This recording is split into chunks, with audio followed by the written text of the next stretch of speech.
नमस्कार। आप देख रहे हैं 4 PM और मैं हूं अभिषेक मिश्रा। देखिए, चुनावी साल है और चुनावी साल में बिहार में दोनों ही गठबंधनों में सीट शेयरिंग की जो पेचीदगी है वो और उलझती जा रही है। एनडीए की बात करेंगे। एनडीए का मामला इसलिए उलझा हुआ है क्योंकि बिहार के मुख्यमंत्री नीतीश कुमार अड़े हुए हैं, ऐसी खबरें सामने आ रही हैं। और बिहार में जो दो राजनीतिक खेमे हैं, एनडीए और इंडिया गठबंधन, तो इंडिया गठबंधन में सीट शेयरिंग का पेच इसलिए नहीं सुलझा हुआ है क्योंकि वहां 2-4 सीटें 10 सीटों के आगे पीछे होने की बात है। तो हो सकता है समय पर यह मामला सुलझ जाए। लेकिन एनडीए में नीतीश कुमार जो सीटें डिमांड कर रहे हैं, जेडीयू जो सीटें डिमांड कर रही है, हमारी जानकारी के मुताबिक किसी भी हाल में भारतीय जनता पार्टी भी जेडीयू की डिमांड को पूरी नहीं कर सकती और नहीं करना चाहती है। नहीं कर सकती इसलिए क्योंकि चिराग पासवान अलग अड़े हुए हैं और नीतीश कुमार की डिमांड पूरी हुई तो फिर चिराग, मांझी और कुशवाहा के हिस्से के क्या आएगा, यह भी बड़ा सवाल है। भारतीय जनता पार्टी कम से कम चिराग पासवान, उपेंद्र कुशवाहा और जीतन राम मांझी को चुनाव के पहले, विधानसभा चुनाव के पहले खोना नहीं चाहती है। तो इस तरह की जानकारी निकलकर सामने आ रही है। अब सीटों की जो संख्या निकलकर सामने आ रही है जानकारी के मुताबिक और जेडीयू सूत्रों के मुताबिक 123 सीटें डिमांड कर रही है जेडीयू। 123 सीटें, 120 123 सीटें, और कुल मिलाकर कमोबेश ये 2020 के विधानसभा चुनाव वाला फार्मूला है। 2020 के विधानसभा चुनाव में जेडीयू इतनी ही सीटों पर लड़ी थी। 122 सीटें जेडीयू को मिली थी, 115 सीटों पर जेडीयू लड़ी थी और 7 सीटें अपने कोटे से जीतन राम मांझी को जेडीयू ने दी थी। अब जेडीयू ये कह रही है, नीतीश कुमार ये कह रहे हैं, पिछली बार आपने हमको 122 सीटें दी थी, वही फॉर्मूला चलेगा। 122 130 122 123 सीटें हमको चाहिए और इस बार हम अपने कोटे की सीट जीतन राम मांझी को नहीं देंगे। जेडीयू अपने कोटे से सीटें जीतन राम मांझी को इसलिए नहीं देगी क्योंकि भारतीय जनता पार्टी को उनका हिसाब किताब समझना है। आप अपने सहयोगी दल को किस तरह से, बाकी सहयोगी दलों को किस तरह से एडजस्ट करेंगे, ये आपका मसला है, ये आपकी समस्या है।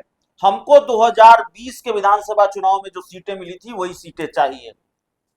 नीतीश कुमार को मनाने के लिए, यह खबर भी हमने आपको बताई कि नीतीश कुमार को मनाने के लिए नित्यानंद राय, सम्राट चौधरी, भीखू भाई दलसानिया, बीजेपी के कई बड़े नेता उनके घर पर मुख्यमंत्री आवास पहुंचे थे, अमित शाह का दूत बनकर पहुंचे थे।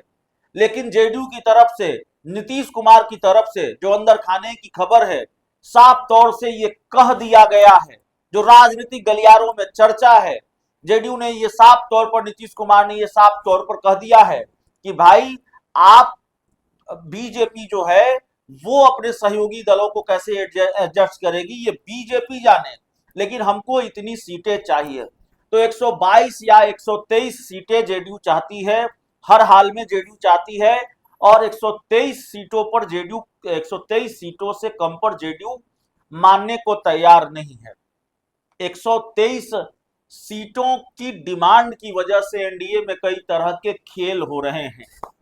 अगर जेडीयू 123 सीटों से कम पर नहीं मानी, 123 छोड़ दीजिए, 115 ही जेडीयू को अगर चाहिए, 110 ही जेडीयू को अगर चाहिए और जेडीयू 110 पर भी मान गई, तब भी चिराग, मांझी और कुशवाहा के लिए बहुत कुछ नहीं बचता है।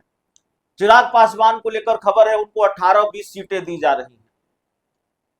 अब 18-20 सीटों पर चिराग पासवान मान जाएंगे क्या, ये बड़ा सवाल है। जीतन राम मांझी को भी 8-10 सीटें चाहिए, उपेंद्र कुशवाहा को भी 10-12 सीटें चाहिए। भारतीय जनता पार्टी कितनी सीटों पर लड़ेगी? भारतीय जनता पार्टी के कई बड़े नेताओं के दिल की बात जुबा पर आ जा रही है। विजय सिन्हा तो कह रहे हैं, उन्होंने तो कहा कि भाई बीजेपी की अपनी सरकार होनी चाहिए, भाजपा के कार्यकर्ताओं के कलेजे की आग कभी ठंडी होगी। लेकिन भारतीय जनता पार्टी अगर जेडीयू से कम सीटों पर लड़ेगी और जेडीयू से बहुत कम सीटों पर लड़ेगी तो जाहिर तौर पर बीजेपी के लिए एक फजीहत वाली बात भी है। भाई आपके विधायकों की संख्या जेडीयू के विधायकों की संख्या से 2 गुनी है, और जेडीयू अगर 120 सीटों पर लड़ेगी, 110 सीटों पर लड़ेगी और आप 90-100 सीटों पर लड़ेंगे, तो फिर फजीहत की बात भी है। नीतीश कुमार के सामने आपने किस तरह से सरेंडर कर दिया है, यह भी सामने आएगा।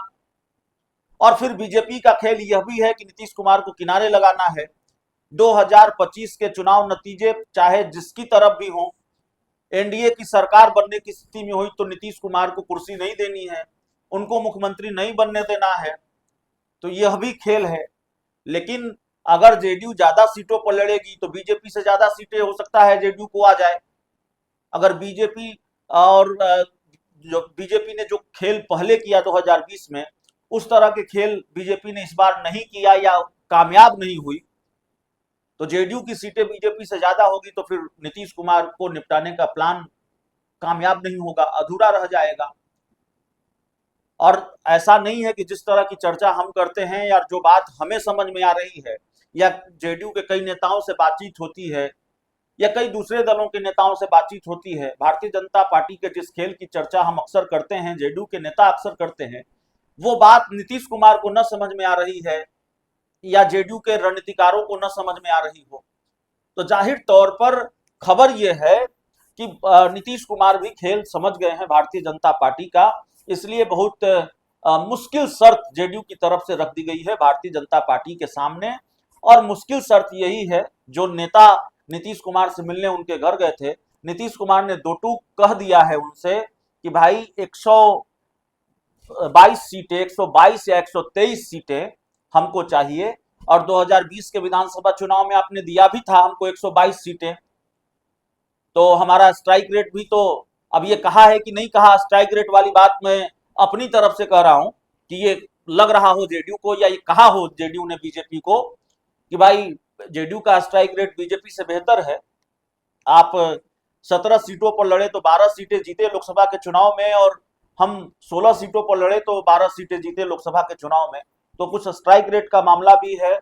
और जेडीयू ये चाहती है कि भाई भारतीय जनता पार्टी कोई बड़ा खेल न कर सके, ज्यादा से ज्यादा सीटें लड़े और ज्यादा से ज्यादा बिहार में नंबर 1 की पार्टी बने, कम से कम ये महत्वाकांक्षा है, ये उम्मीद है जेडीयू की, और ये जेडीयू ऐसा चाहती है, नीतीश कुमार ऐसा चाहते हैं। अब यही होगा हम ये नहीं कह रहे हैं। तो खबर यही है कि बैरंग लौटा दिया नीतीश कुमार ने, मान नहीं रहे हैं, अड़े हुए हैं।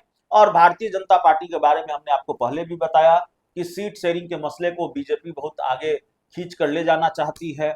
तो थोड़ा टकराव की स्थिति एनडीए में है, और ये टकराव आपको दिखेगा नहीं, धुआं उठ रहा है, लेकिन फिर भी दावा होगा दोनों दलों की तरफ से, जेडीयू बीजेपी की तरफ से, कि कहीं कोई आग नहीं लगी हुई है, लेकिन कई बार चिंगारी उठती हुई दिखाई देती है।